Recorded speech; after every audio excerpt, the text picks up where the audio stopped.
Thank you. Punchline.live here with Oscar Valdez, world champion, defending your title against an unknown, but you just finished the press conference, and also one of your Mexican Olympic teammates, Andy Ruiz, just came out of nowhere. Well, you knew about him, and a lot of people did in the West Coast, but he just shocked the world. Did that motivate you to not take him lightly, or you weren't taking him lightly from the beginning? No, I never take no fighter lightly, no matter what the circumstances are. You know, Jason Sanchez is a tough fighter for me, and you know, just seeing what Andy did, it just brings me. First of all, it made me happy. You know, I'm very happy because he's my friend, and just seeing that he shocked the world, it just brings a lot of joy to me. But it just proves to me and to everybody when I tell them, you can't underestimate no fighter. And I think Anthony and Joshua underestimated that fat boy, which everybody calls. That fat boy could fight, and he showed it that night. And like I said, man, we're all happy for him. Mexico's happy for him. There's people here in the United States and Mexico from both parts. We're all happy for him, and he deserves it.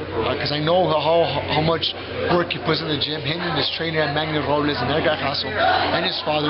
They're all a great team, and they all put in the time and the effort for whatever happened this last Saturday. So congratulations again. Words can't express how happy I am for all of them. And like I said, that just proves that you can't ever underestimate no fighter out there. The camaraderie with former teammates like Oscar Molina and Andy Ruiz and those like, how much you guys stay in touch from the Olympic days? We stay a lot in touch. You know, Oscar Molina, you know, Francisco Vargas. You know, we got I can name a lot of these fighters. You know, Carlos Cuadras. I can go on saying we all pretty much close in touch. You know, we're great friends. You know, being Olympians just brings a family together, and to this day we're still good friends. The history of Mexican boxing, they don't really pursue long amateur careers because a lot of them just look forward to the pros. How important was it for you, that Olympic dream, before you turned pro? Well, it's very important for me, and I actually made a foundation back in Mexico to help these amateurs stay as an amateur, because the number one problem we have as professionals is that once they turn 15, 16, everybody wants to turn professional without thinking that you can maybe make it to Olympics, and that would open the doors for a lot of things. Once you get the experience, you get to fight great fighters. In my case, I got the chance to fight all types of styles as an amateur. I got to fight Vasily Lomachenko, gold medalist, world champions as an amateur, and that helped me a lot in my style to now do better as a professional. So my message to all the young fighters out there in my foundation is to help these young amateurs stay as an amateur, because the number one problem is they look for the money quick. They look at, they're 15 years old, 16, trying to help their family, their mom, their dad, turn professional, winning $100, $200, when maybe if they wait for a little bit, they can achieve that Olympic dream, and they open from the big doors. So the big companies are going to want to sign you. So that's the reason why I help these young fighters, and that's my message to all these young fighters: to stay as an amateur as much as possible, learn as much, and then look for the professional career. But right now, I would like for the amateurs to stay as amateurs as much as possible. Now with trainer Jose Reynoso, is your second fight together? Second fight. Okay. Has it been a matter of perfecting your style, or do you have a new learning curve? Is there a lot more that you're learning? I would say it's a little bit more perfecting my style, you know, because I think that you can never change my style, because my style's already there. My attitude inside the ring is always going to be the same. But Eddie is just helping me improve. He's shining my shots. You know, we're working.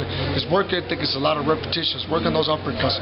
If we're lacking on that jab, we're going to work 100 times on that jab so we can throw that perfect jab. If we want to work to the body, we're going to work repetitions to the body. So, and it comes to a point where I'm inspiring.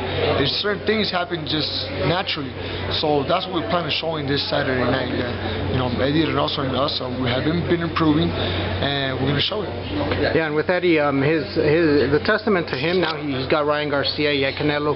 Now he's getting noticed all around that he can work with any style and any type of differences.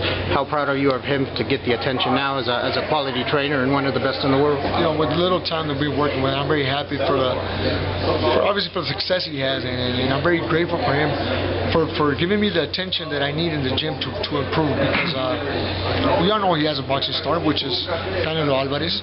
And that might be hard, because you know you might be looking at a big fish, and then he doesn't pay attention to a little fish, which is me. But he does. He does it 100%. He never he's never been late in the gym. He's always right there. He's always pushing me to the limit, and he's always in contact with me if I need something, if anything, anything to improve. So that just lets me know that how much he cares about me. So I'm very grateful with Eddie for just giving me the time that I deserve to keep on improving in boxing. And you refer to yourself as the little fish. That's interesting. You're a world champion. You're on the way up. Distractions have maybe started to try to come in from the outside, as you're getting more noticed. How important is it for you to stay grounded and keep that mentality that you still have a lot to prove? Well, I think that has a lot to do with my team. My father is a great part of my team.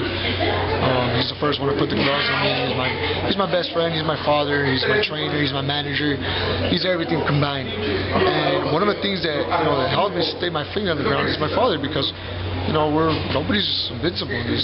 Nobody's God. We always got something better to learn. We could always be better persons. We could always be a better teammate, a better son, a better grandchild. We could always be better for the community. And everybody's beatable, so you always got to have your feet on the ground. You always do your best to just be natural and be the better fighter and be a better person out there. All right, any closing thoughts to your fans? Where can they follow you? Everybody can follow me in Oscar Valdez 56 and everything on social media.